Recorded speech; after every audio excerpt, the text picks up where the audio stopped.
Enjoy watching. The biggest surprise was how calm I felt after the myriad of emotions that had washed over me over the past 24 hours. The icy calm was soothing to the point of hypnosis. My thoughts were interrupted. "Hey buddy, want another beer?"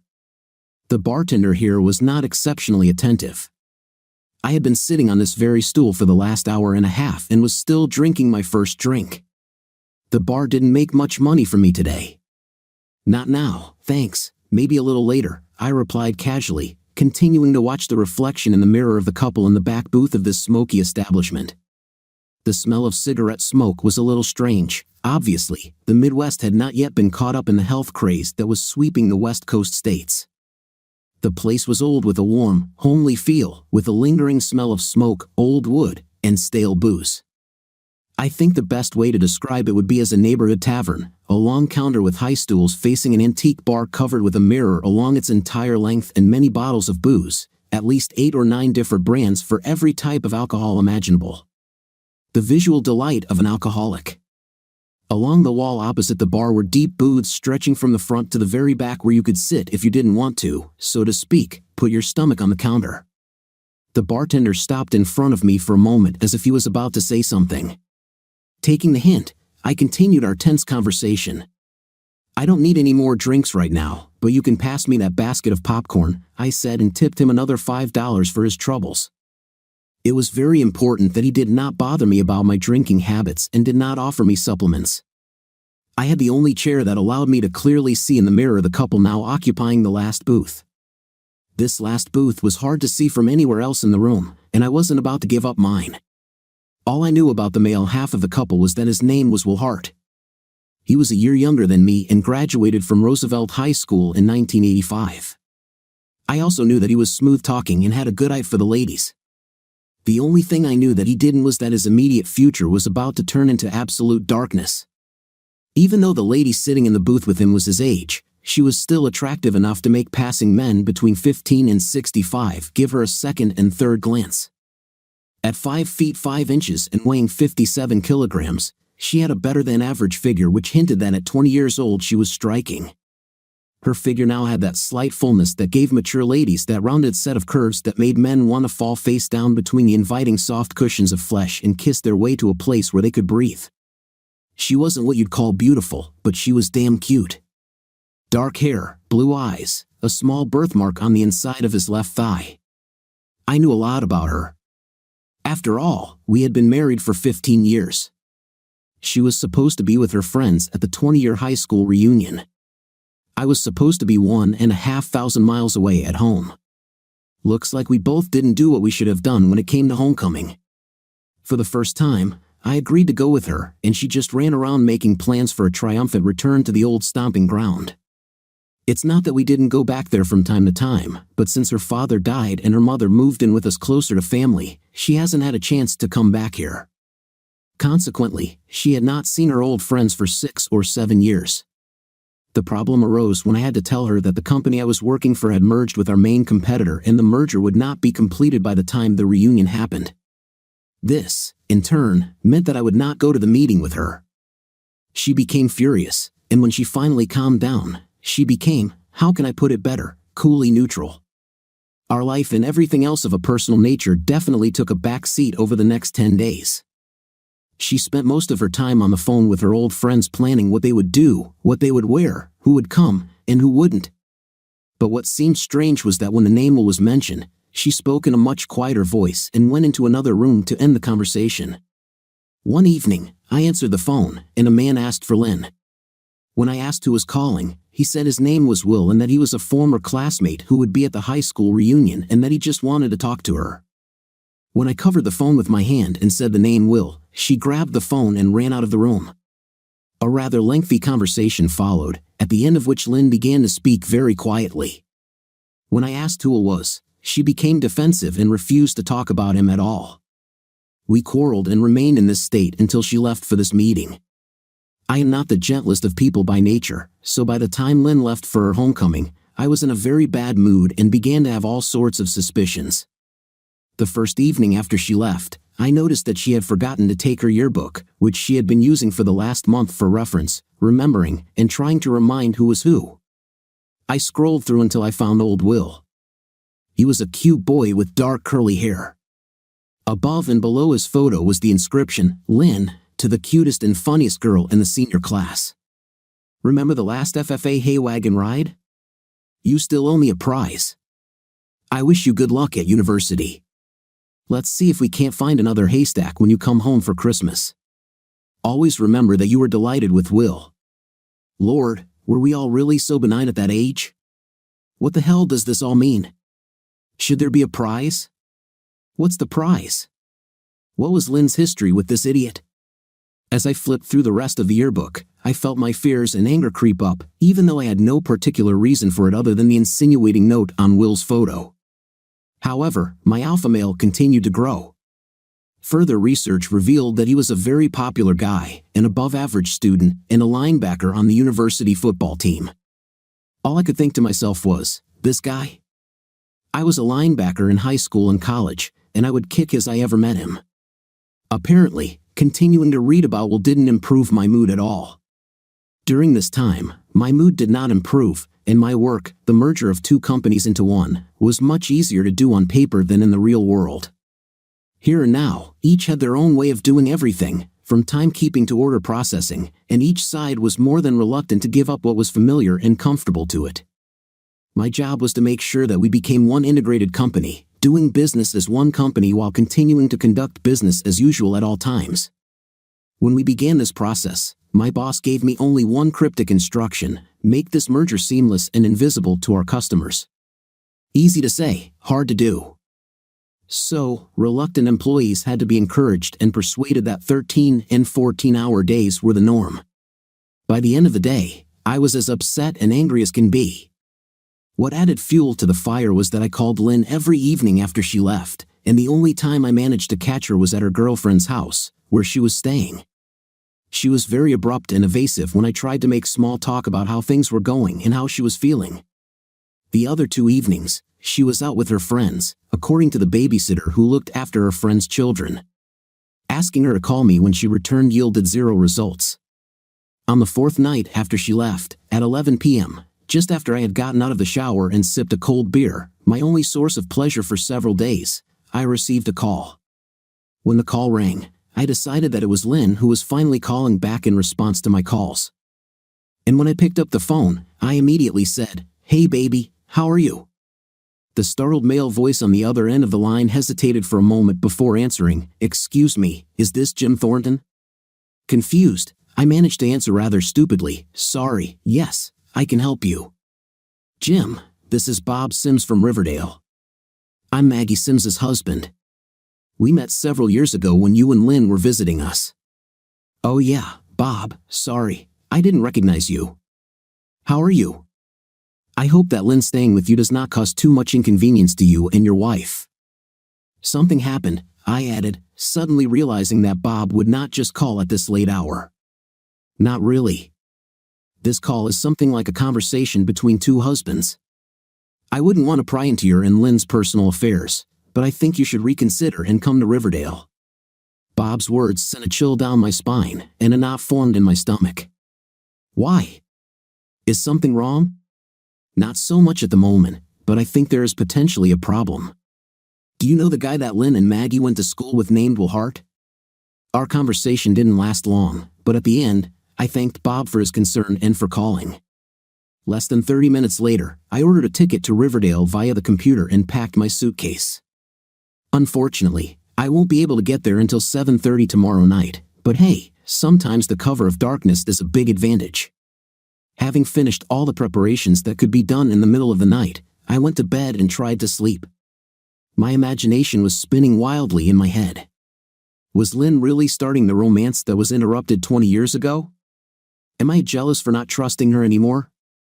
I was in love with Lynn from the very first time we met, and by the second date, I knew that she was the woman I wanted to spend the rest of my life with.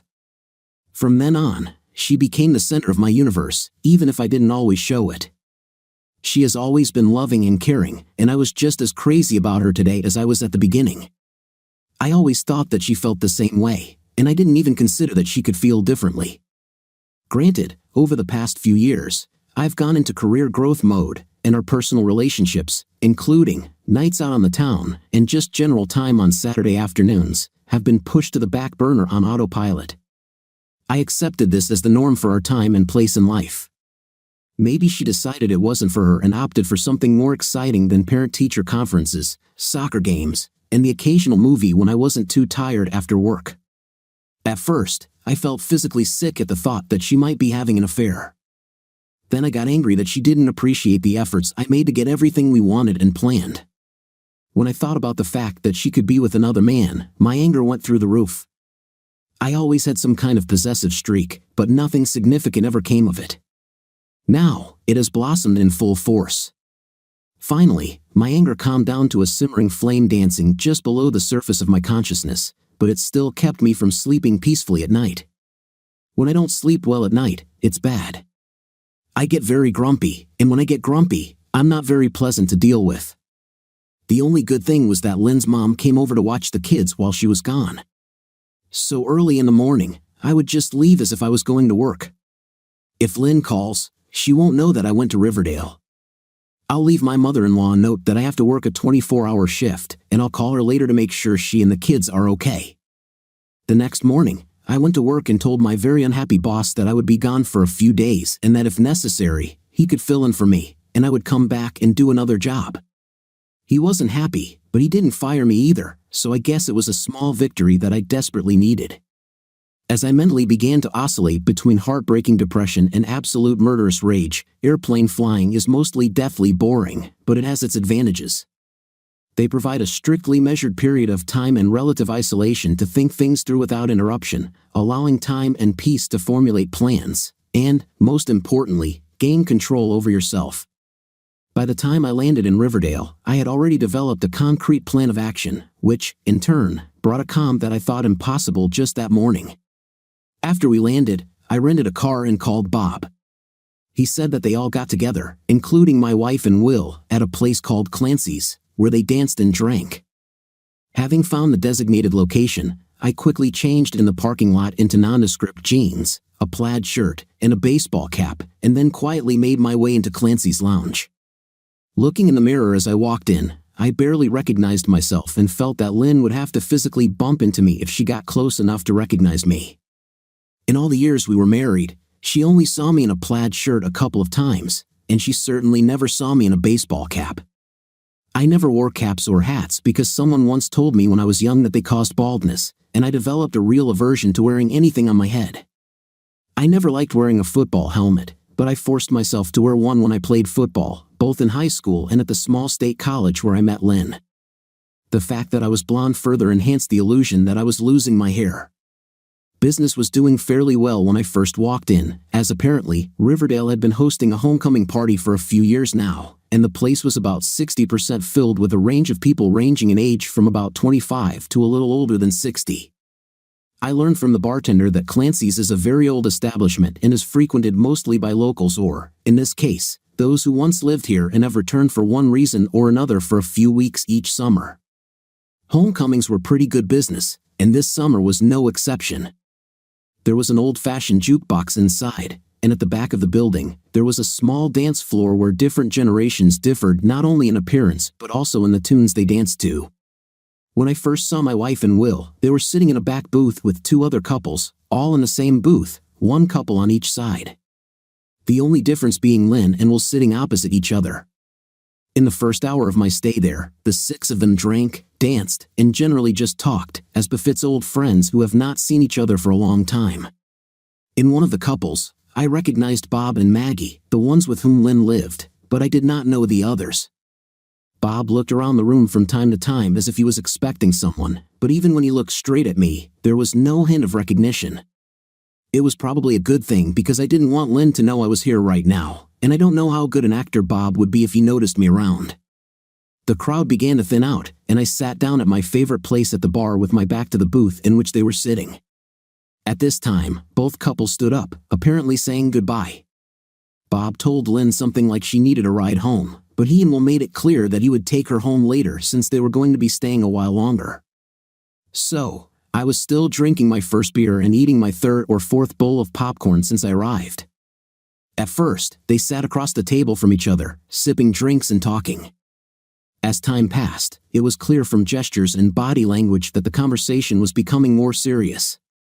Will reached across the table and quietly stroked the back of Lynn's hand and forearm with one finger while he made some important remarks, to which she nodded her head from time to time or responded with a quiet single word. Damn, I wish I could hear what they're talking about.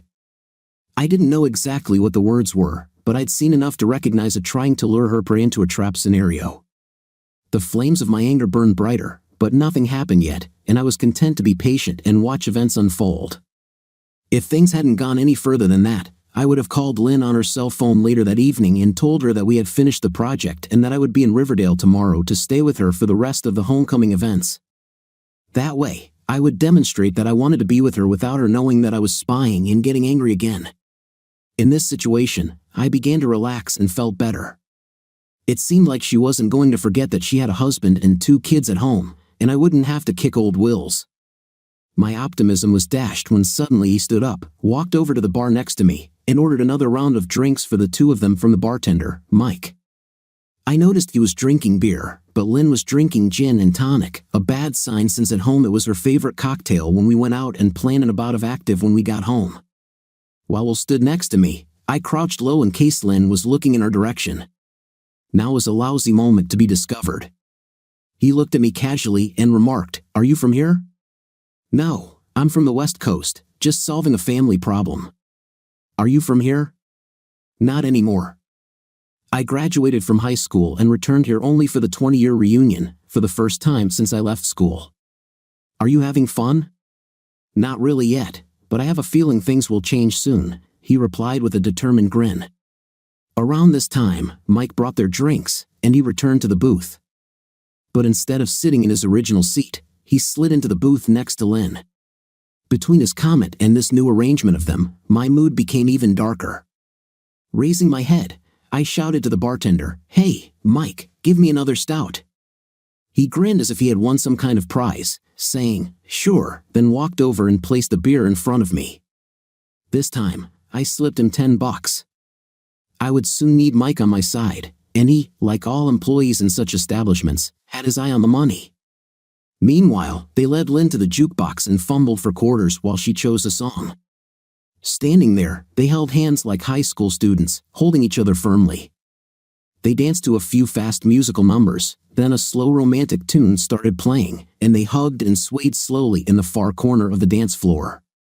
Soon, Lynn had her arms around Will's neck, and he grabbed her with both hands. By the end of the song, he had gone so far as to cup her buttocks with both hands. Another slow tune began, and she seemed to try to push him away a couple of times, but he was persistent, and after a few minutes, she gave up any protest. They whispered occasionally but were mostly silent, Lynn pressing her face against his chest and him burying his face in her hair as they danced slowly across the floor. During all this time, people gradually left Clancy until there were only a half dozen or so left scattered throughout the establishment. I motioned to Mike and handed him a folded $50 bill so he could get a good look at it, then leaned closer to him across the counter. "Do you have a security camera around here somewhere?" He looked down at Grant's face on the bill for a second, then quickly looked over his shoulder and replied, "Yes, there are half a dozen hidden in the ceiling niches and one in each parking lot." I handed over the bill. "I want camera footage covering this part of the room from 2 hours ago until I left, whenever that may be. Also, I want to get the footage from the camera in the back parking lot, okay?" I stated as coldly as I could, looking straight into Mike's face without batting an eyelid. "I don't know, man, something like this could get me into some really deep," he replied nervously. "Why do you need these notes? What are you going to do?" Ignoring his question, I continued to look at his face. "If you do this, you'll get 4 more grands." And then he just sat there and waited for the dollar signs to come in. After 30 seconds of feigned disinterest, he replied, "Okay, but if something happens, I'll turn around and cover my—" "No problem, Mike. You're as safe. Just please me a little." I then ended our conversation by standing up and looking around for Lynn and the others. As I was thinking about Will, I was not prepared for what I saw, and I had to suppress a scream so as not to disrupt everything. There, in a dark corner of the dance floor, they were locked in a kiss that was a full-blown exchange of saliva and tongues. I was about to intervene when Lynn pushed the guy off abruptly, returned to their booth, and sat down. She seemed stunned when Will slid in next to her and wrapped his arms around her, whispering something that seemed to calm her down. She leaned against him with her eyes closed as they quietly sipped their drinks. They sat there for a while until he turned her to face him and pulled her towards him for another searing kiss. She tried to resist again, but eventually gave in and returned the hug with equal passion. It took all my willpower not to drag her out of the booth, kick her and then kick this right in the middle of the hall. In front of me was the woman I loved more than my own life, the mother of my children, behaving like some kind of hormonally hypertrophied high school student. The surprise intensified, and while I was watching the reflections in the mirrors, his hand appeared on her chest and began to slowly stroke first one, then the other breast. When there was no objection, a hand pulled down her dress and bra, exposing her breasts to anyone who happened to look in their direction. Then he leaned down and began kissing her breasts as she seemed to melt. After a few moments, her eyes suddenly shot open. She pushed him away, and quickly returned her magnificent breasts back to the confines of her bra and dress. She became visibly angry and pushed him away, giving him a verbal beating. At the same time, he remained impassive until she finally ran out of steam, and he sat silently and smiled at her. For a few more moments, then, smiling like a Cheshire cat, he shrugged and launched into what looked like the publicity stunt of the century. She listened with an angry face until what he was saying finally improved her mood, and a small smile appeared on her face. Whatever he said must have worked. In the end, each one smiled at the other, although Lynn sometimes shook her head. He must have played his big card after all because, although I didn't hear a word he said, it was obvious that she had finally reluctantly agreed to what he was selling. What happened next was the most shocking thing I have ever seen in my life. Lynn slid sideways into the booth until her back was against the wall and propped her feet up on the seat so she was facing them and her back to the outside end of the booth. Looking around the room as far as she could see from the back of the booth, she lifted her dress up to her waist, revealing her bare legs and the turquoise lace panties she was wearing. Will stared at her like a little kid in a candy store, grinning from ear to ear and bouncing contentedly in place. She then started to pull her panties down. I sat in paralyzed silence. So far, I'd been able to explain Lynn's actions as just a whim of the moment, a kiss, and a little body rubbing, the result of too much drinking, disappointment in me for not coming with her, and a long wait to possibly meet her ex-guy. I could still quite come to terms with what had happened up to this point. Now, I had serious doubts that my marriage would last through the night.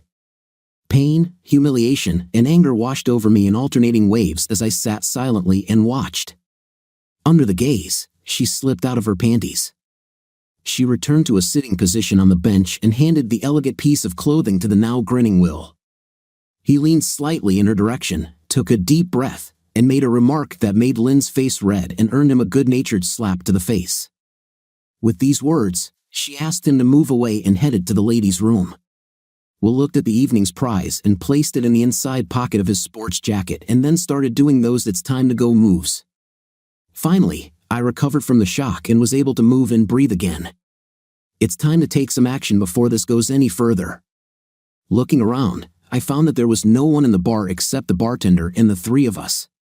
This is good because if the situation gets out of hand, witnesses will become a real nuisance. I motioned to the bartender, and he sauntered over to where I was sitting. I pointed my thumb over my shoulder towards the last booth. "Mike, bring these two lovebirds a drink at my expense."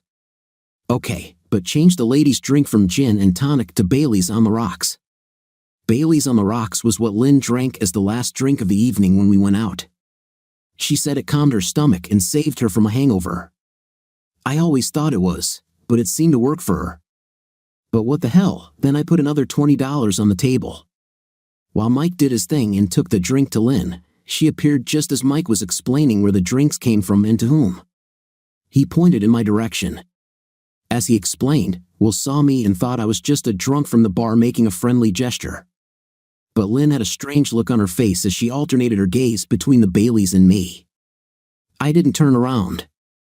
I just looked in the mirror from under my baseball cap. Lynn and the others were sitting next to each other in a booth and exchanged a few words when he shouted to me, "Hey buddy, why don't you come over and have a drink with us? We're just about to leave, but we wanted to thank you for your generosity." I slid off the bar stool and sauntered over to them, keeping my shirt collar up and my baseball cap pulled down over my eyes. When I approached the table, he stood up and extended his hand for a handshake. "My name is Will, and this is Lynn." I pushed my cap to the back of my head, straightened up, not accepting the outstretched hand, and looking straight into Lynn's eyes, answered, "Hello, honey, are you having a good time?" There was absolute stunned silence for a moment. Then Lynn turned white as a ghost, let out a strangled cry, and dropped her glass, breaking it and splattering Bailey's all over the table and her dress. He immediately realized who I was and stood silently, opening and closing his mouth like a carp at the bottom of a fishing boat. If I hadn't been so angry, I would have laughed out loud. The look of panic on both faces was more than comical. I don't know what I looked like, but whatever it was, it must not have conveyed a feeling of joy. And smiling, Lynn backed into the booth as far as she could, and her companion for the evening looked like he was about to jump out. "Do you mind if I sit down?" I asked kindly, and without waiting for an answer, sat down opposite. After another second or two of silence, Lynn found her voice and began a rapidly babbling string of questions. "Jim, what are you doing here? Why didn't you tell me you were coming? How long have you been here? What you?" He simply turned his head, looking first at me and then at the exit from this establishment, the expression on his face alternating between fear and belligerence. I raised my hand for silence, cutting Lynn off in the middle of what she was trying to say. "Hey guys, calm down. Let's just sit for a minute and get to know each other. What do you say? If we have another drink?" Then I turned and motioned for Mike to come over. The two now sat in stony silence, their minds racing to understand what I was up to. "Mike, get us another drink," and then, in the most sarcastic tone I could muster, "And do you have anything we can use to clean up this mess?" My wife was so happy to see me that she spilled her drink. Then I turned to her companion and, smiling my best salesman smile, extended my hand. "We don't know each other. I'm Jim Thornton, Lynn's husband." He took my hand in a short squeeze like a hot horseshoe. "I'm Will Hart, Lynn's former classmate. I came to the alumni meeting, so this is you, the famous Will Hart. Well, it's good that we can finally put a face and a name together." I didn't go into detail, but I'm sure my fake sincerity didn't escape him. After a second or two, when I hadn't said anything else, Will spoke up. "I don't really need another drink. I haven't touched the first one, and it looks like you and Lynn need some alone time together." "No, old man, stay where you are," I answered calmly but with a clear hint of poison in my voice. "My wife and I need to discuss something, but for such a close friend as you, nothing is secret." By this time, the tension had become so strong that you could feel it on your skin. Lynn went completely silent and just looked at me in absolute panic. He tried to look anywhere but at me. Mike finally finished clearing the table and returned to the far end of the counter. He clearly sensed my need for privacy. Taking a long sip of cold beer, I put the glass on the table and looked intently at Lynn. "Well, Lynn, what were you saying?" She flinched at my question and began, "What are you doing here?" "I came to see my beautiful wife and protect my territory, but it seems a little late," I answered, winking slightly at Will. Lynn caught the wink and spoke, "Jim, it's not what it looks like. I can explain everything. We were just having drinks and talking about old times when Will and I were classmates, and we hadn't seen each other since the summer of our graduation. We didn't do anything wrong. Yes, man, we drank quietly and made up for lost time over the past 20 years. Lord, how guilty the couple looks. We were just reminiscing about old times, right? The old days must have been pretty exciting." Lynn began to cry and nervously fiddled with her wedding rings. He took a long sip from his glass and stared at the table, trying not to meet my gaze. "Jim, I know it looks a little funny, but nothing is happening. We just had a little drink, danced a little, and talked about our school days. Honestly, that's all we did." Looking at Will, I asked, "Is it true, Will? You were just having a friendly drink and chatting a little here, alone with my wife?" I emphasized every word, and this did not escape them, since both immediately nodded their heads affirmatively and at the same time that it was so. I watched silently, looking from one to the other without saying a word. Until now, I had not raised my voice, made no accusations, or broken anything, so there was a noticeable shift in their behavior towards relaxation. Not much, but enough to say that each of them interpreted my actions as a sign that I was in the dark about what they were up to. Do they think I'm just a stupid husband being kept in the dark and cuckolded? The thought racing through my head was, how far did Lynn plan to let him go? Was he really going to take her to Bob and Maggie, or were they going to go somewhere more secluded? For unknown reasons, did Lynn decide to go to bed with this idiot? Has she already slept with him? How long have they been planning this? Does she love him, and is our love and marriage over? And for Will, well, I've met enough of them to know that what happened between him and Lynn was much more than memories of old times. He was actively planning and organizing everything to get her into bed, plain and simple. So far, I have successfully held back and remained calm.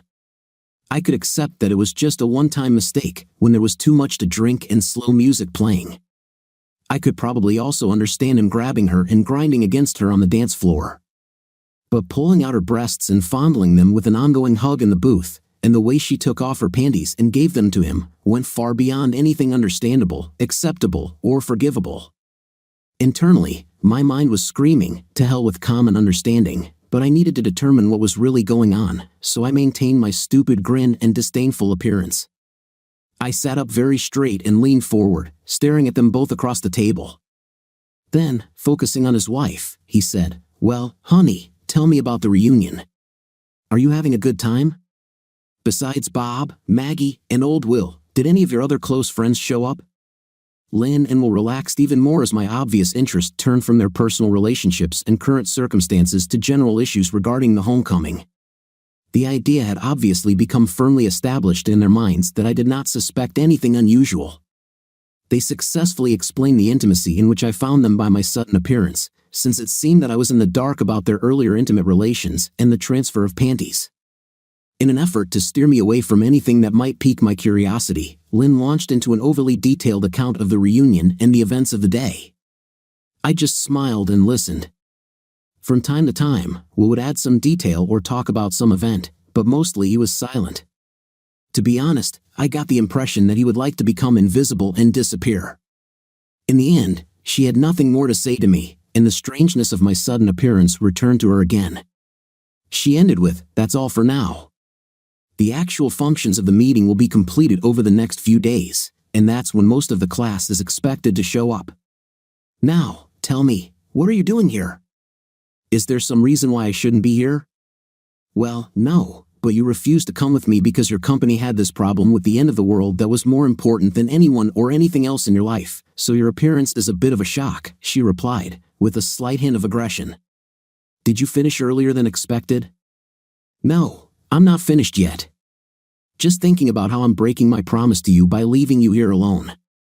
When I really thought about it, I suddenly had a very dark feeling about not being there for you.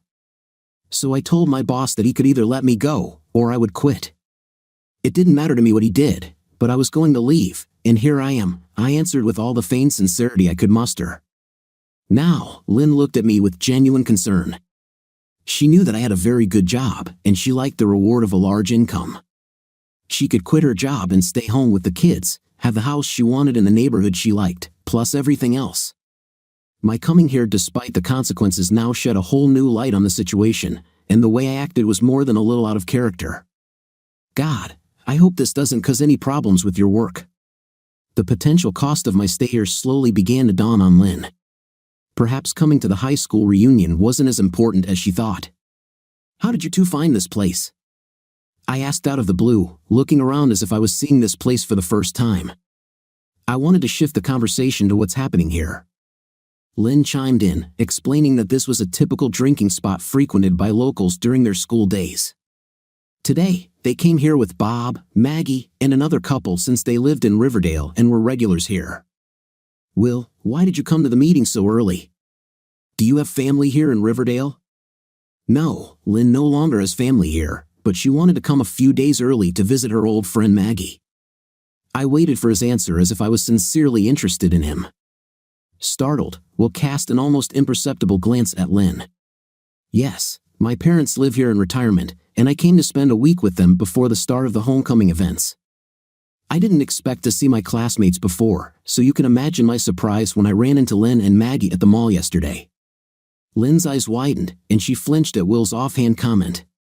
She knew that I was aware that he was coming to the homecoming and that he had called Lynn a few weeks ago to chat.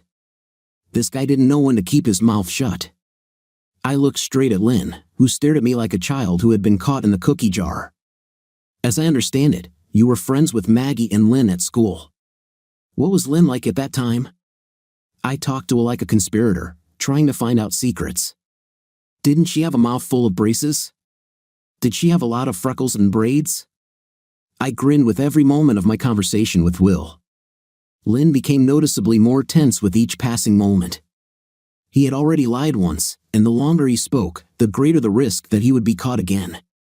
For my part, I continued to play the dumb husband. Come on, Jim, stop asking Will about his personal life and especially about him trying to remember me when we were in high school. It was a long time ago. So, you still had braces, freckles, and pigtails. You know, Will, before we met, she didn't tell me about herself at all. I mean, her mom told me about stuff when she was little in family events, but not things that only friends would know, like old boyfriends and stuff like that.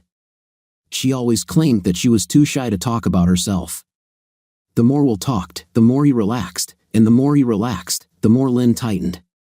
His general description of Lynn in middle school was that she was cute and sweet but self-conscious about her braces, freckles, etc., and that she was into horses. She was even a member of the school's FFA chapter. She didn't date for the most part until the end of her senior year because she was a late bloomer, both physically and socially. It turned out that Will's parents owned a large farm near the city, and he was also a member of FFA. I pretended to hang on his every word, laughed at all the funny moments, and we compared football stories when the topic came up. Lynn sat mostly in uneasy silence, occasionally objecting to something Will said or adding a little to the story. She wasn't happy about being the topic of conversation. His last story about Lynn was about an FFA-sponsored hay wagon ride at the end of their senior year, just before graduation. As soon as he mentioned the joy trip, Lynn turned pale and tense and then loudly asked him not to tell the story. I, of course, encouraged her to tell the story. Lynn didn't drink at all, but she was teased into drinking the cheap fruit wine the boys smuggled on the trip. After taking a sip, she decided that the drink was pretty good after all, and as the evening went on, she became considerably less reserved. As she sat in the back of the van, no details were mentioned about what less restrained meant, but her personal participation in the evening's activities was interrupted when she vomited on another girl. Will and two other boys. The adult chaperone intervened and eventually called Lynn's parents. Her parents were unhappy, and consequently, she was punished with house arrest for the rest of the year, except for graduation ceremonies. She wasn't allowed to see or talk to Will or any of the other students on the van ride. And so, she hadn't seen or spoken to him since, other than hurried goodbyes and yearbook signings on the last day of classes. By telling this story, many answers fell into place for me. I laughed at the story like it was the funniest thing in the world and commented that Lynn still doesn't drink alcohol. Will softened and smiled like the cat that ate the canary. Lynn kept looking at me for any signs of concern, and I simply winked back at her. Girl, wait until I tell our friends at home about this. Damn it, Jim, don't you dare tell that story. It'll embarrass me to death, Lynn. I bet you throwing up on that joyride wasn't the highlight of the evening, was it? I answered in a tone devoid of humor. Lynn turned pale, if that was even possible. Will suddenly seemed less relaxed, and I wasn't smiling at all. The story was funny, but my comment brought everyone back to the present. Suddenly, it became very quiet, the discomfort became palpable. Will, let me out, I need to go to the ladies' room. Lynn broke the silence and almost pushed him out of the stall, hurrying to get to the door with a large F sign in the middle. Lynn stomped purposefully across the dance floor and disappeared into that inner sanctum where women retreat when stressed. Will and I watched her go until she disappeared. I guess I better get out of here. It's getting late, and I'm having a hard time sleeping in this damn motel I'm staying at off the freeway, Will announced. I thought you were staying with your parents. I'm staying in the city. I love them very much, but it's impossible to be alone in my parents' house. His comment instantly brought my anger back to the surface, and I thought to myself, yeah, he's an idiot, for example, for bringing home someone else's wife and getting her into bed. I'll walk you to the door. I need some fresh air, and as far as I know, Lynn, She's locking herself in the bathroom for half an hour until she gets over her embarrassment about the whole trip thing." I laughed as we headed toward the side door into the parking lot. I called out to Mike, "Hey, Mike, I'm leaving in a few minutes. Bring me those notes, okay?" He nodded in response, stood up from his chair, and headed into the back room. Will walked out the door, and I followed him into the nearly empty parking lot, still only my rental car and my 2-year-old BMW. Perhaps in an attempt to make idle conversation or suddenly having a vague recollection, Will turned to me and casually asked, "What records do you want from Mike?" "Oh, CCTV footage on the dance floor and in the booth where you sat tonight," I answered as casually as possible and waited. Soon a light came on in Will's head, and he turned to me with an expression of understanding and concern. Walking out the door, I let go of the control I had been holding over the anger I had been holding all evening and let the dog off the leash. The surge of adrenaline was intoxicating. "Hey, Jim," was all he had time to say before I punched him in the stomach as hard as I could with my right fist, after which I stood in front of his nose and growled like an angry dog. "Listen here, idiot, you will not receive any prize from my wife, not tonight and never while she is my wife. If this little interlude results in me and her breaking up, then after that, you can do whatever you want with her. But you need to know something, if Lynn and I get divorced because of this, I will hunt you down and put you down for a long time in the hospital. If we stay for this meeting over the next few days and I just find you at the same end of the room as her, I will beat you like a drum, you understand me?" He shook his head up and down but didn't make a sound other than trying to suck in air, trying to regain his breath. "One more question. Did you sleep with her in high school?" "No, she got sick before we got this far," he choked. "Have you slept with her since she's been here?" "No."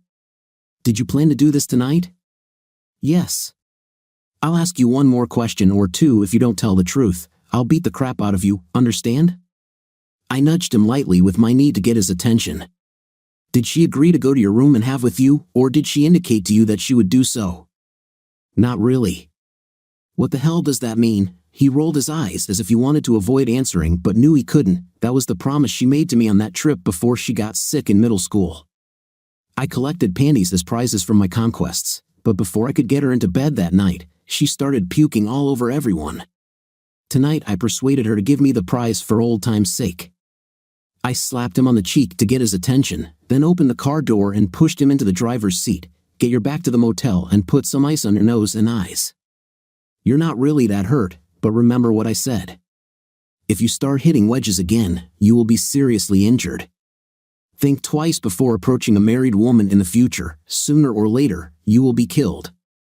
With that, I slammed the door and stepped back, watching as he started the car and drove away. I had cooled down to an acceptable level, but my heart was breaking. Even though Will said that Lynn ultimately rejected his attempts to seduce her, she nevertheless crossed boundaries that a married woman should not cross. I had already decided what I was going to do, so I put the green lace panties in my pocket and went back to the bar. Lynn came out of the ladies' room just as I was handing another Benjamin to bartender Mike for the tapes. Luckily, he put them in a bag, so she had no idea what they were. She came up to me and looked around. "Where's Will?" He suddenly didn't feel very well and decided to return home. She looked at me puzzled but didn't say anything. "Are you ready for another drink?" "I don't think I want anything else to drink. I've got Bailey's all over my clothes, and I'm a little in the mood to continue the party." Her last remark almost put me over the edge. She was in a good mood to continue the party until her boyfriend disappeared, and then she doesn't feel like celebrating with her husband. The only thing I could do was not grab her and shake her until her teeth chattered. "Well, I want another drink, even though it has nothing to do with the party, so just sit on your cute little," I hissed, shocked by my sudden change. She sat up abruptly and looked at me wearily. "There's no point in behaving so disgustingly." "Hey, Mike, bring me another beer," I shouted to the bartender. The bar was empty, and my voice echoed throughout the hall where it was so quiet. Mike looked like he really wanted us to go home so he could have some closure during the evening. I gave him so many tips that he could easily remain open until I got ready to go home. He must have felt the same way because he brought another beer and placed it in front of me on the house. "On the house," he muttered and returned to his perch at the opposite end of the bar. Of course, it was an old neighborhood place, and I hadn't gotten a beer on the house since I was in high school. I took a sip and sat down, looking at Lynn expectantly. When there was silence, she fidgeted nervously in her chair. "Jim, why are you acting so strange? You show up unannounced, make everyone feel awkward, and then just stare at me like I'm a bug under a microscope. What the hell is going on?" "I want to know, damn it." She was losing the battle with composure. I realized that the important moment had arrived, and I took another long, slow sip of my beer, looking my wife straight in the eyes. "Okay." I put my hand in my pocket as casually as possible and threw the panties I had taken from Will into the middle of the table. "I found them in your former classmate Will's jacket pocket. They are yours, aren't they? These are the same ones you were wearing when you arrived here tonight, right?" Then I sat down and waited. She turned pale and stared at the lace rag lying in the middle of the table as if at a rattlesnake. She alternated between looking at the panties and then at me and back again until she began to stutter. "Jim, I don't know what that was." All she had time to say before I reached across the table and pulled down the top of her dress enough to expose the bra that matched the panties. In front of us. "These are your panties, aren't they, Lynn?" She turned away and covered her mouth with her hands as if she was going to be sick but did not answer. "Damn it, Lynn, are these your panties or not?"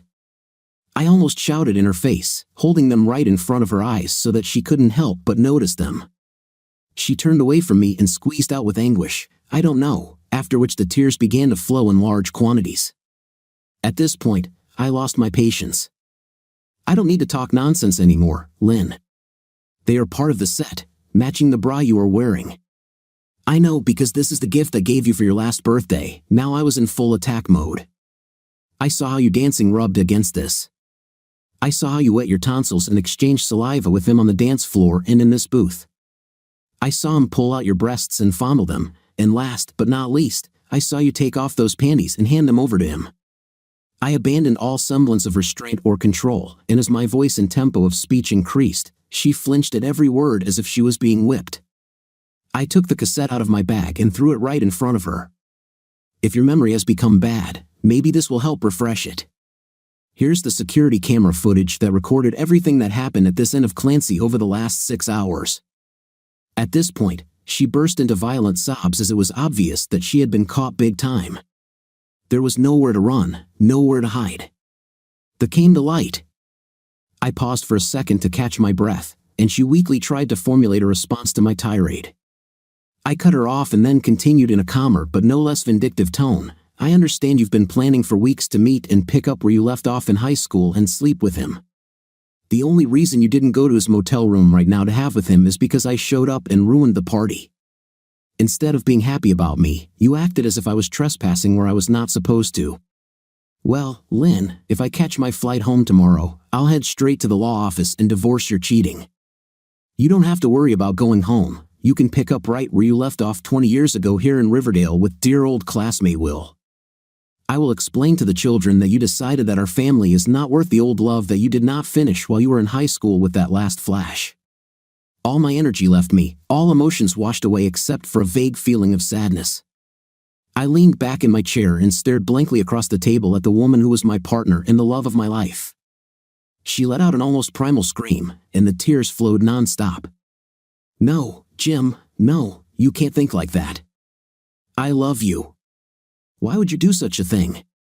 It's not what you think." The floodgates were open, and she sobbed, covering her face with her hands.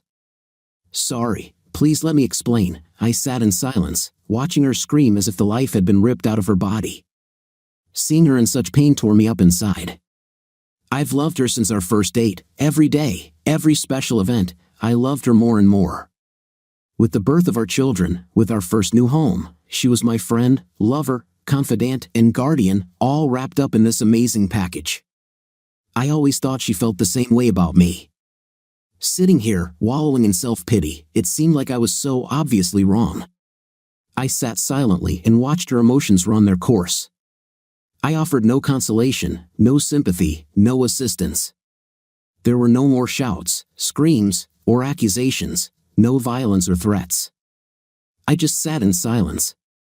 She was in pain for which she was responsible, and she would have to deal with it eventually. She ran out of tears and sat quietly with her head in her hands, not looking at me. Her silence brought me out of my stupor, my growing consciousness strangely filled with guilt and remorse. Looking at her melancholy and hopelessness, I stupidly thought, did I do the right thing? Wasn't I too harsh? The fog cleared to the point where I could think again. So I walked up to the bar and said quietly to Mike, "Hey, Mike, can I get a clean damp cloth and a big glass of water?" As he retrieved what he needed, I was struck by the stunning silence of the place and the strange shadows cast by the neon beer signs now that most of the lights were off. The numbness and lack of noise reminded me of the feeling you get at the end of a long drive when everything is quiet except for the ringing in your ears. I returned to the booth, sat down next to Lynn, and tilting her head back, carefully washed her face with a cold damp cloth, wiping away the mascara and the streaks of tears. Then I handed her a glass of water. She looked completely devoid of any spark of life or energy. After she had drunk, I sat back on my side of the booth and silently watched her motionless figure. We sat like that for a very long time. The silence was broken by Mike, who approached with an apologetic look. "Sorry to interfere, but it's time for me to close." I fished out my shrinking money clip and handed him another 100. "Can we sit here for another 30 minutes until you close?" Leaving right now would actually be bad for us. He looked at the bar, then at the money, and finally at Lynn. "Of course, but I'll turn off the lights and lock the doors. I don't want to attract late-night drunks who might want to come in for a nightcap. Thanks, I appreciate it." Mike left and got to work locking the building.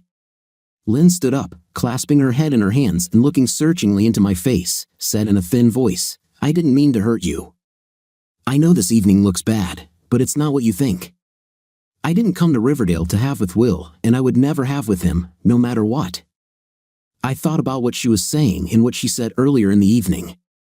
"Okay, Lynn, you keep saying that this is not what I think, that this is not what it looks like, so explain to me." She took a deep breath and let out a long shaky exhale, then sat up straighter in her chair. "Please don't be angry and let me finish before you say anything. I'll be completely honest. If you have any questions when I'm done, I'll answer them without trying to wriggle out or obfuscate in any way. Please, do it, okay? I'll do my best, Jim. The most important thing is that you know that I love you and only you. I have always loved and will always love you. Now, I know it's hard to believe from your perspective, but it's true. What you saw here tonight between Will and me was just a spontaneous moment, something that grew out of a bunch of little circumstances that came together at the same time." She stopped to take a long sip of water, watching me carefully the whole time, perhaps waiting for a reaction. I sat impassively, not wanting to miss anything and not wanting to influence what she had to say. I've been looking forward to this reunion for a long time, and to be honest, mostly for very selfish reasons. When I first received my homecoming notice 9 months ago, it dawned on me that I graduated from high school 20 years ago. More than half of my life has passed since then, and I suddenly felt very old and leaving the stage. I looked at myself in the mirror and saw extra bulges, wrinkles, bags under my eyes, and it hit my self-esteem hard. You weren't the most attentive lover in the world for a while, and I thought to myself, no wonder, look how you've done. Who can be delighted by an old-fashioned, middle-aged wife? I was depressed. But the upcoming reunion and the promise of seeing my friends again gave me the kick in the to do something about it. I started watching what I ate and going to women's Pilates classes until I was down 42 kilograms to what I was when we got married. I thought I was making real progress and looking pretty good, but you didn't say anything, didn't change your attitude towards me, and all you cared about was your job and company. This infuriated me, and I slowly began to boil over the fact that you were not paying attention to me and were taking me for granted. When you canceled your trip to meet me, that was the last straw. I decided that I would go alone and have a good time. Now, before you say anything, no, I didn't plan on being wild and pretending to be single, but I fully intended to have a good time, including dancing, dinner, and a few drinks with old classmates from CL. I decided that although I am old and married, I am not dead.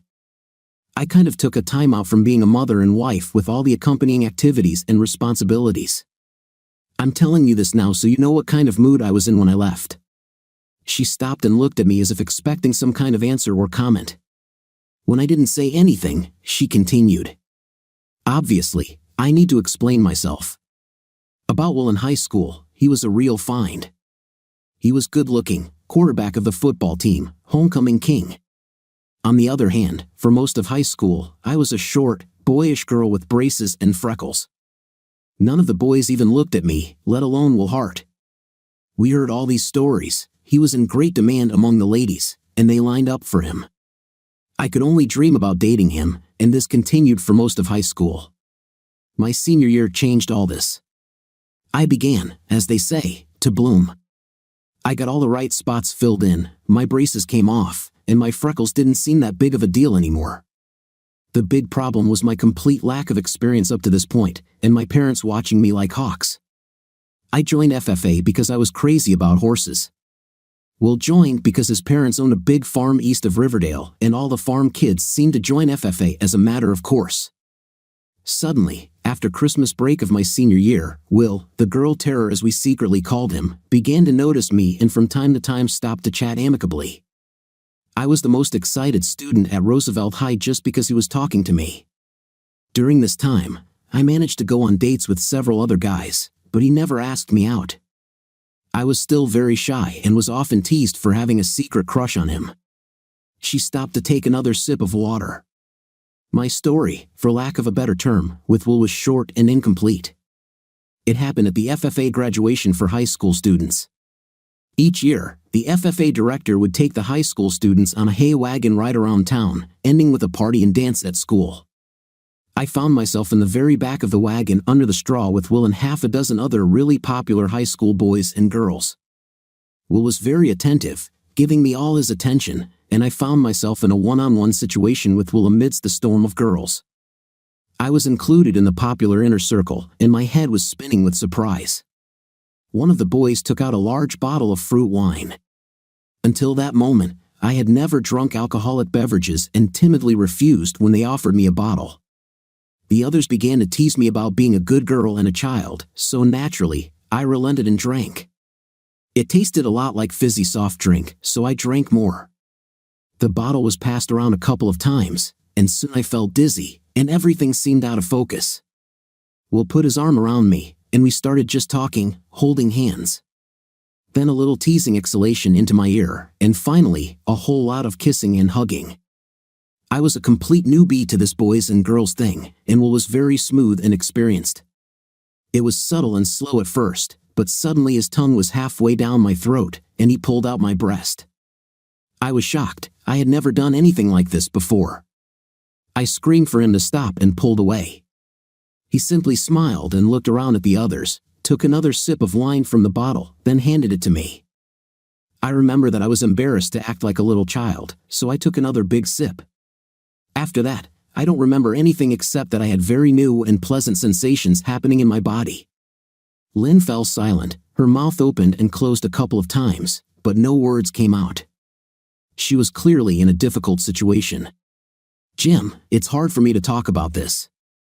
We never really talked about our experiences before we got married, and I feel terribly uncomfortable doing this, Lynn. While neither of us was what you'd call experienced when we got married, we weren't complete virgins either. The moment we decided we loved each other and would get married, everything we did before we met was accepted as our past. Besides, we should now know each other well enough to talk about anything without trepidation. I feel comfortable telling you things, and I'm disappointed that you don't feel the same way about telling me things. Maybe if we had been more open with each other, this conversation would not be happening now. After that, I fell silent and looked at her again, waiting for her to continue. She again began fiddling with her rings, and then, without looking at me, she continued her story from where she left off. My mind disconnected from my body as I was aware of what Will was doing, but I didn't seem to have the ability to resist. We hugged for a while, and Will became bolder and bolder until he unbuttoned my blouse and started kissing my breasts. No one had ever done this before, and my body loved it, even as my mind screamed at it to stop, that it was wrong.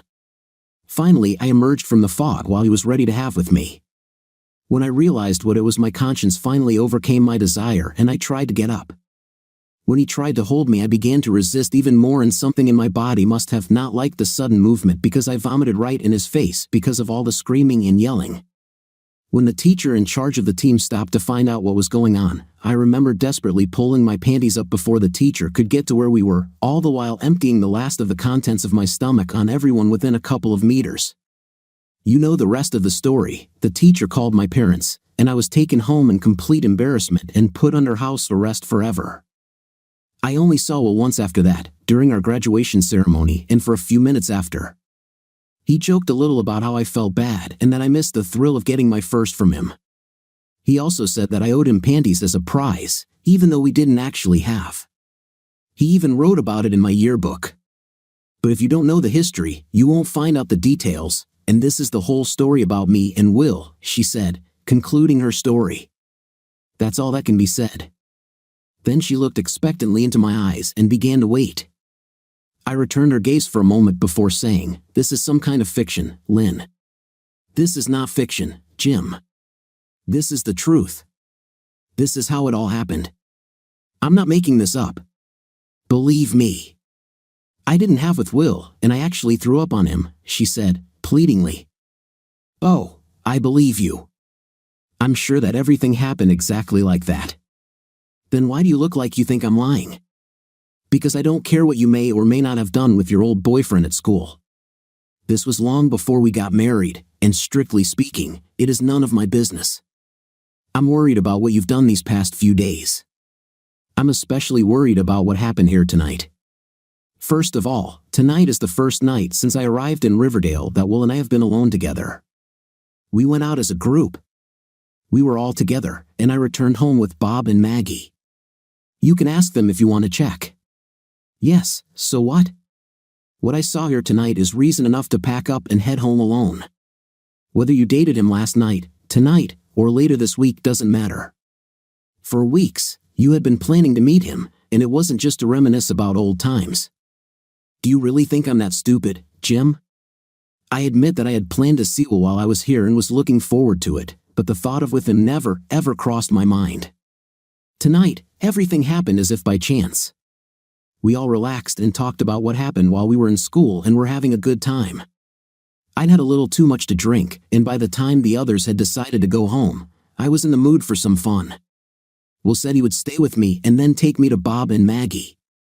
As we talked and danced, I seemed to be transported back 20 years, and I guess for a while, I was 18 again and in high school again. That's all it was. I regret what happened and admit that I made a mistake, but there was no or promise. I swear. Nothing should have happened. She looked at me with pain and tears. I don't blame you for being angry, but I love you and only you.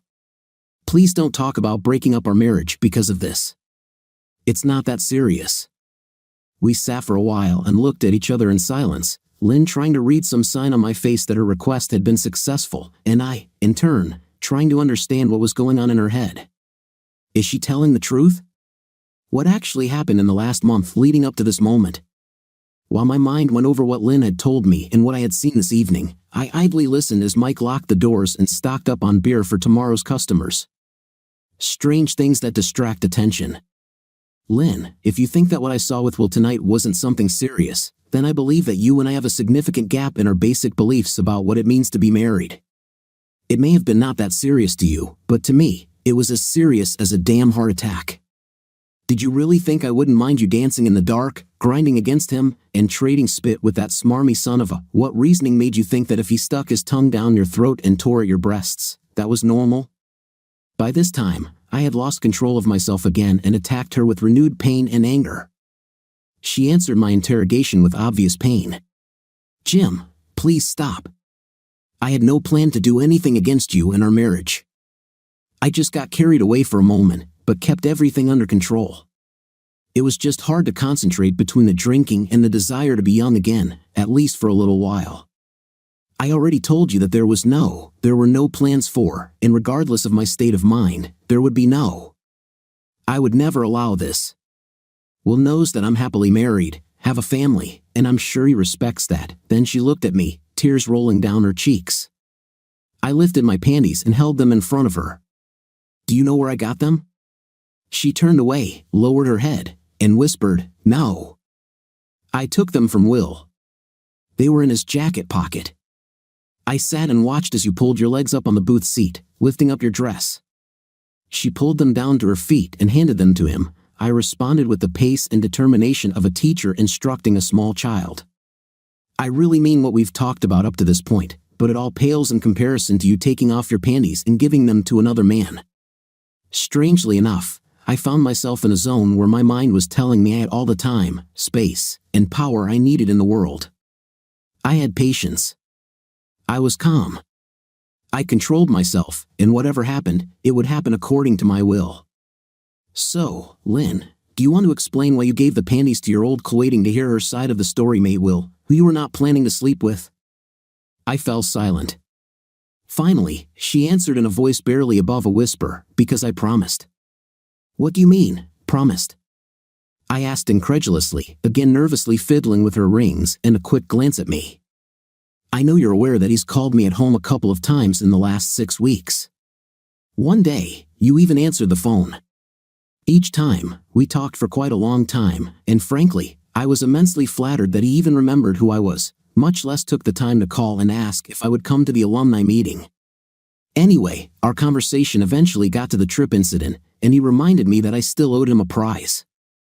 I said that it was all a long time ago, that I was married now, and that I didn't think it would be that appropriate. He just laughed and said that there was no statute of limitations for receiving the prize, and that we could talk about it at the alumni meeting. He teased me a little, saying that I hadn't changed much from the shy girl I was 20 years ago, and then he calmed down. Tonight, he brought it up again and didn't want to change the subject. He reminded me that the last time we saw each other was during his yearbook writing, and that I promised him that the next time we see each other, he can claim his prize. He accused me of breaking my word and that it was the least I could do after I threw up on him in the Hal loft. We had a bit of back and forth until I finally relented and said I would give him my panties for old time's sake. Then he started saying that they weren't very valuable in themselves and that if I just gave them to him, it wouldn't be anything special. At that moment, I regretted that I let go of in the parking lot so easily and promised myself that if the opportunity presented itself, I would correct my mistake. You know what he needed, don't you, Lynn? Yes. Well, say so. Say this so that later, when we try to sort out this nonsense, there will be no misunderstandings between us. He hinted that he wanted to have with me, but I made it clear that this will not happen. Made it clear? Did you make it clear? This son of a didn't hint at anything. He was on a deliberate campaign to get into your pants. Made it clear, you say? Damn it, Lynn, are you really that damn naive? I was on edge again. Once I had everything under control, she pushed the right buttons to drive me crazy again. No, Jim, this shouldn't have happened. I told him no way. I told him that if he continued like this, I would call a taxi and go home and never see or speak to him again. In the end, he agreed that if I gave him the panties, he would forget about it. And you did what he asked? I asked, shaking my head in surprise. Yes. I didn't want to hurt his feelings, and after all, I promised him that he would receive his prize, she answered in such a way that it sounded noble and logical. Jim, I gave my word. Then she sat down and looked at me expectantly, as if she had just explained everything.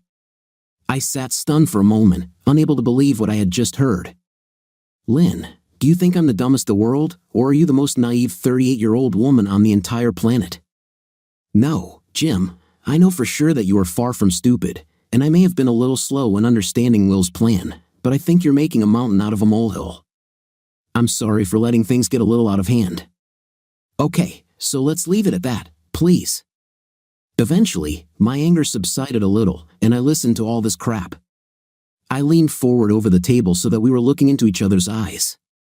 Okay, Lynn, there seems to be something here that's eluding you, so I'll get it straight. You described your actions here tonight as not very serious and that things were just slightly out of control. Well, you should think about how serious they might be for me because as far as I'm concerned, you cheated on me and broke your marriage vows. I mentioned divorce for a reason, so it's time for you to wake up and really understand what's going on here, I continued. I will not share any part of you with another man, not mind, body, or soul. What you did here tonight with your old boyfriend is absolutely, without exception, unacceptable and intolerable to me as your husband. And this nonsense about you giving him a word that you should have kept, to hell with it. You didn't mean to offend him, damn his feelings. I don't care about the promises you made to him. Our marriage vows nullify every promise you ever made to that son of a. Now I was on a roll, and there was no holding back or compromising. I thought she was all done crying, but tears appeared in her eyes again when I continued the attack. Jim, please, no more. No, you wait to hear everything. Are you saying that part of this was because I was too busy with my work to pay any attention to you? You damn sure didn't mind the luxury house, new cars, and prestigious area that you simply needed. Where do you think the money comes from to pay for all this crap, Lynn? This is due to the high stress of a full-time job that I deal with every minute of my life. And what did you do to make me interested in you? What steps have you ever taken to make me pay attention to you, to feel more attracted to you? Damn it, you acted like you didn't care if I liked you or not. On another note, how would you feel if our roles were reversed, and my old college friend, Marianne Laporte, and I were sitting here tonight, and you were watching us from the bar? Would you consider me swapping saliva with Marianne and fondling her big breasts as nothing serious? What would you think if you saw her take off her panties and give them to me as a prize? I've often wondered if she was blonde all over. Would you enjoy watching me check it out for myself for my own sake? Is it okay if I tell you that I'm just going back in time for a while because I'm starting to feel old and not as handsome as I was in middle school, that I need a little break from my marriage to boost my self-esteem a little and feel better? With these words, I stopped to give her the opportunity to say something, but she was completely unable to answer. Well, Lynn, say something. After long, painful minutes, she found her voice. What can I say? You are absolutely right. I didn't think about it in any context related to you or our marriage. In my head, it was just innocent fun. I thought a little dirty dancing and everything else, as long as I didn't have with him, was just a little naughty and frivolous. And the thought of you doing all this with Marianne Laporte is simply unbearable. If our roles had been reversed, I would have been devastated. With this confession, she fell silent with a painful look that spoke eloquently of the confusion she was experiencing. I gave her a moment to let everything settle before speaking again. The anger was gone, the fire in my belly was gone, and all I felt was loss and regret. What are you going to do now, Lynn? Where do we go from here? What do you mean, where do we go from here? I'll do whatever you want. Just say it. As far as I understand, we have two options, and which path we take depends on you. First of all, if you think that what you did with Will is within the bounds of acceptable behavior while in a marriage and I'm being unreasonable, then you can continue to attend your homecoming here in Riverdale as planned. In the morning, I will catch my flight back home and begin the divorce process as quickly as I can. I told you that I don't want to share you with anyone else, and if this is too hard, then no matter how much I love you, we should break free from each other and go our separate ways. I can't live with the idea of my wife needing a break from our marriage and being mildly wicked, as you described it. To be honest, I wouldn't expect to get much comfort from Will because I told him that as long as we were married, I would beat him to a pulp if I caught him in the same room with you. After we get divorced, maybe you two can move in together and figure out what you've been missing. Jim, don't say that. I love you and want to be your wife forever. I feel nothing for Will other than the high school girl memories of having a high school crush. I just wasn't thinking and made a mistake. Please don't end our marriage because I made a stupid error in judgment. Please don't do this, okay? The second option is that we come to an understanding of what our problems and expectations are. If necessary, when we return home, we can go to a psychologist. Looking back, I see that this episode was partly my fault. I should have been more in tune with your needs. But you also need to understand that you really hurt me, and frankly, I don't trust you as much as I did 2 days ago. It will take some time to rebuild this trust, and it may never return to the level it was. I vote for the second option, she said gloomily. If my vote is counted. This is not a voting issue. It's entirely your decision, and what I want doesn't really matter. What matters is what you want. My only position on this issue is that you cannot have both at the same time. I will not allow that. One more thing I should say before you decide what to do. If you decide that you want to stay in the marriage, you must understand that in the future, if something like this ever happens again, there will be no discussions, no second chances, no reconciliations. We will be done. Is this completely clear? Yes, absolutely. Outwardly, I was calm like the eye of a storm, but inside, I was seething as if the storm was here and roaring with all its might. She had already indicated her choice, but I gave my wife an ultimatum, and she has responded poorly to ultimatums in the past. Honestly, I would have been destroyed if she decided she wanted to go her own way after all, but I left no room for negotiation. Well, Lynn, so what will happen? Lord Jim, is it really necessary to ask? Of course, I want to stay married. I love, and always have loved, you. Like I said, I let a bunch of little crap get to me, and I had an error in judgment and made a mistake. Mistakes come at a price, and I accept that.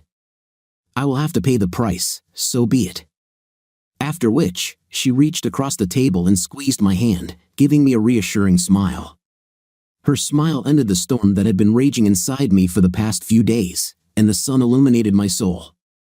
I still wasn't happy with what happened, and even worse, I felt what could have happened if I wasn't here to stop everything. But I could deal with it. Besides, logically, I either accepted what she was saying or I didn't.